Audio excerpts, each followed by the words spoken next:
Eu gostaria, Dr. Watt, de dar as boas-vindas ao senhor no estúdio. Bem-vindo em nome de Jesus, bem-vindo ao estúdio. Agora, o senhor poderia nos dizer o que o senhor diz de si mesmo? O senhor é um pregador, um pastor? O que o senhor é? Aleluia, obrigada. Louvado seja o Senhor. É uma bênção tão grande. Este é um grande dia no céu e na terra que nós possamos falar sobre estas coisas. E eu também posso compartilhar com vocês o que o Senhor está dizendo para este país. Bem, o Senhor me chamou no tempo que Ele me chamou. E no tempo que Ele me chamou, eu estava lá fora, vivendo no mundo, normalmente como todo mundo. E eu parti desse país e fui para Israel para fazer o meu doutorado lá. E quando eu acabei, eu estava pesquisando tecnologia genética e pesquisa molecular avançada. Esse tipo de pesquisa é usado para desenho de drogas e descoberta de novas drogas. Então, era isso que eu estava fazendo. Então, eu comecei a trabalhar nos Estados Unidos como professor em escolas de medicina, na área de design de drogas e descoberta de drogas. Mas eu dei a minha vida naquele tempo para a pesquisa do câncer, para descobrir a chave para a cura do câncer. Então, eu fiz muita pesquisa em transdução de sinais para descobrir uma forma de reduzir a toxicidade. Então, depois disso, eu fui trabalhar no Instituto do Câncer em Nova Jersey. Eu trabalhei muito com cirurgia oncológica e até me tornei um especialista e um ponto de referência em cirurgia de câncer de mama e melanoma. Depois disso, eu passei para a área de medicina aeronáutica, medicina aeroespacial, para pesquisar o que acontecia com o piloto quando ele toma um remédio na Terra, por exemplo. Ele está tomando um remédio cardiovascular, então ele vai para a cabine do avião. Então ele tem 400 pessoas neste avião e aquele remédio que ele tomou, nós sabemos que quando nós prescrevemos na linguagem de Drug Designs, ela vai ter um determinado efeito de acordo com a pressão sanguínea dele aqui embaixo na Terra. E quando ele está voando, a pressão pode mudar. Então eu pesquisava como fazer mais seguro para as pessoas voarem. Então o Senhor entrou na minha vida naquele tempo e imediatamente Ele me tocou com a sua mão esquerda traspassada pelos cravos e aquilo mudou a minha vida completamente. E ao longo testemunho, e Ele fez uma série de várias visitações. Uma vez Ele me levou até a Arca da Aliança, e então Moisés estava sentado aqui junto com Elias, então o profeta Daniel deste lado, e o Senhor estava sentado na sua glória no trono da misericórdia. Então ele disse, agora eu tenho os meus 4 profetas aqui, você é o meu 4º profeta. Então a minha cama chacoalhou às 3h26 da manhã. Então daquele dia em diante eu comecei a saber muitas coisas que iriam acontecer no futuro. Então agora eu sirvo ao Senhor. E é assim como eu me chamo agora, um servo do Deus vivo. Agora, uma pessoa muito educada como o Senhor, mudou tanto assim, tinha um emprego tão importante assim. O que te fez deixar um emprego tão bem pago para começar a pregar? Aleluia, essa é uma boa pergunta, meu irmão. Eu quero que vocês entendam que quando você está no mundo, você não pode crer que você pode viver essas coisas, principalmente se você já atingiu um certo nível. Mas o que me fez sair fora de tudo foi o fato de que o Senhor fez visitações repetidas visitações. Eu me lembro de uma vez quando o Senhor veio, eu já compartilhei, quando o Senhor entrou na minha casa e Ele escreveu Isaías 43, versículos 11 e 1 na parede, protegido por 2 barreiras. E ao mesmo tempo Ele começou a falar comigo em voz altíssima. Agora, quando Ele fez essas coisas, eu comecei a entender que esse chamado era um chamado muito sério. Então Ele voltava e me mostrava a glória na sua mão esquerda que me tocava, Ele punha na porta. Eu não entendia o que significava naquele tempo. Era muita glória e eu desmaiava. Então ele voltava, e uma vez ele voltou e me levantou da minha suíte principal, me levou para um outro quarto e me deixou lá até que eu não sabia o que tinha acontecido entre ele me tirar do meu quarto e levar para o outro quarto. E eu comecei a entender que isso era muito sério. Então ele começou a falar comigo, me mostrando as igrejas na visão. Igreja no México, Argentina, Canadá, Estados Unidos da América. Muitas igrejas na América, nos Estados Unidos, naquele tempo, na África.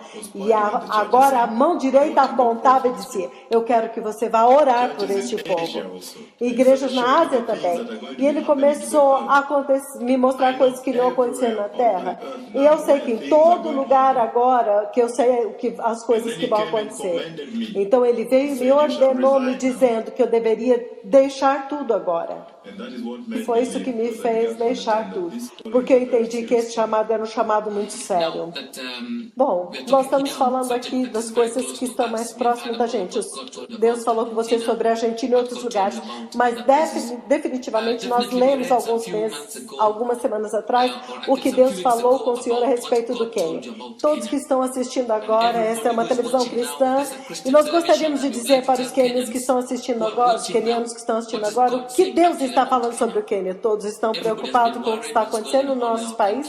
Há um tempo atrás nós voltamos achando que haveria uma mudança no novo governo, mas nada mudou. E as coisas estão ficando piores, afetando pessoas de várias formas diferentes. Há alguma palavra de Deus para este país chamado Quênia? Aleluia. Obrigada, meu irmão. Eu quero que vocês saibam que quando eu vim a este país no ano passado, começando em novembro, no fim de outubro,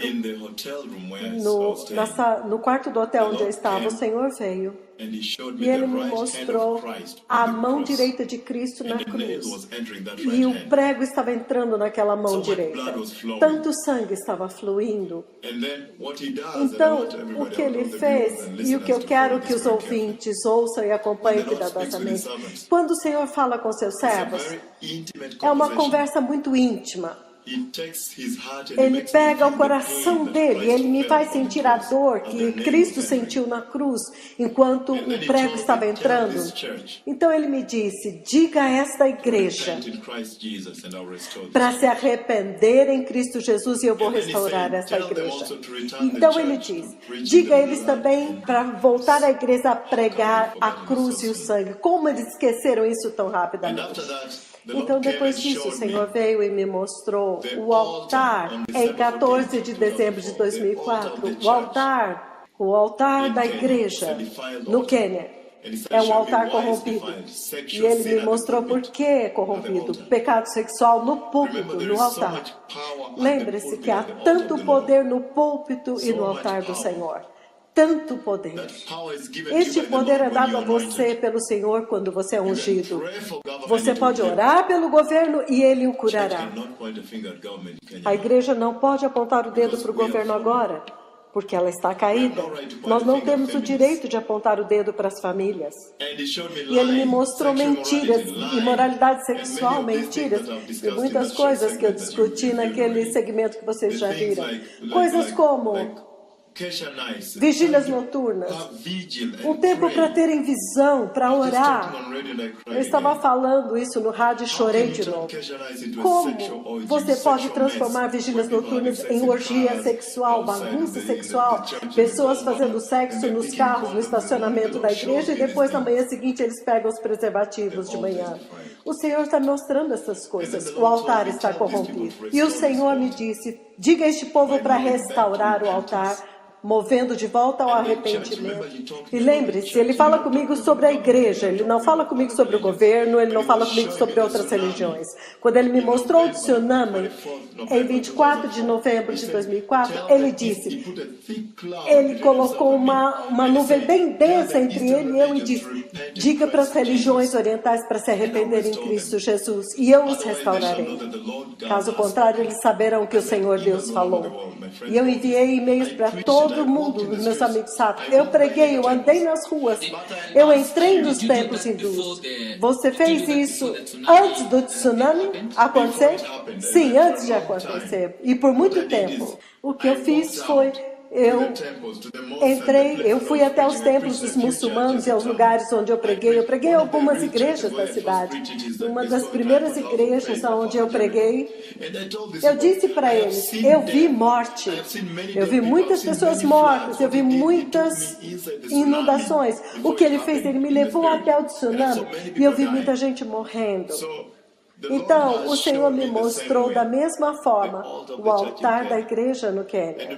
E lembre-se que naquela visão ele disse, diga para eles se arrependerem em Cristo Jesus. Agora escuta, como os muçulmanos e os hindus podem vir a nós quando o altar está corrompido? Então, depois disso, ele veio e me mostrou muito sangue fluindo neste sangue se não se arrependerem. 3 vezes em 3 visões poderosas. Então, ele voltou e me mostrou cavalos vermelhos correndo por este país. E muitos corpos mortos, com mãos e pés quebrados, corpos humanos mutilados, abandonados em toda a terra.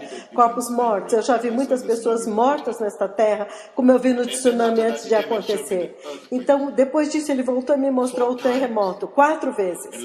E terça-feira da semana passada, quando eu estava indo para a reunião de arrependimento em Napuru, ele voltou e me mostrou o terremoto de novo, a mesma coisa, e disse, diga a esse povo que eu estou falando sério, vai acontecer. No livro de Gênesis 41:32, o Senhor diz que ele envia José para dizer ao rei que o motivo pela qual ele mostrou o sonho em 2 formas é porque ele firmemente decidiu que vai acontecer. No Quênia, ele já me mostrou agora 3 formas, o sangue, os cavalos vermelhos e os terremotos. Se nós não nos arrependermos, certamente acontecerá. O Senhor já decidiu.